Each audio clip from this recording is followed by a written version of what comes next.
A Visit from St. Nicholas by Clement Clark Moore. 'Twas the night before Christmas, when all through the house not a creature was stirring, not even a mouse. The stockings were hung by the chimney with care, in hopes that St. Nicholas soon would be there. The children were nestled all snug in their beds, while visions of sugar plums danced in their heads. And Mama in her kerchief and I in my cap had just settled our brains for a long winter's nap, when out on the lawn there arose such a clatter. I sprang from my bed to see what was the matter.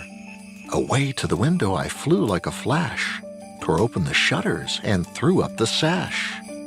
The moon on the breast of the new-fallen snow gave a luster of midday to objects below, when what to my wondering eyes did appear but a miniature sleigh and 8 tiny reindeer. With a little old driver so lively and quick, I knew in a moment he must be Saint Nick. More rapid than eagles his coursers they came, and he whistled and shouted and called them by name. Now Dasher, now Dancer, now Prancer and Vixen, on Comet, on Cupid, on Donner and Blitzen, to the top of the porch, to the top of the wall. Now dash away, dash away, dash away all.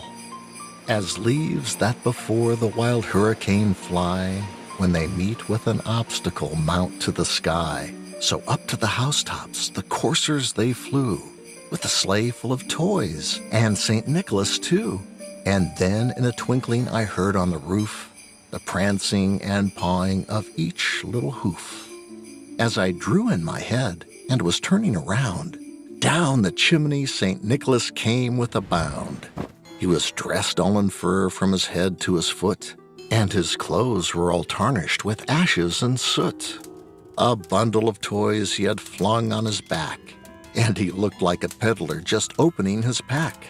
His eyes, how they twinkled, his dimples, how merry. His cheeks were like roses, his nose like a cherry.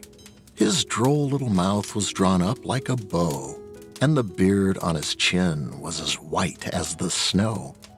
The stump of a pipe he held tight in his teeth, and the smoke it encircled his head like a wreath. He had a broad face and a round little belly that shook when he laughed like a bowl full of jelly.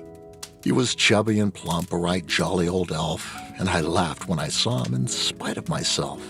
A wink of his eye and a twist of his head soon gave me to know I had nothing to dread. He spoke not a word, but went straight to his work, and filled all the stockings, then turned with a jerk, and laying his finger aside of his nose, and giving a nod up the chimney he rose. He sprang to his sleigh, to his team gave a whistle, and away they all flew like the down of a thistle. But I heard him exclaim, ere he drove out of sight, "Happy Christmas to all, and to all a good night."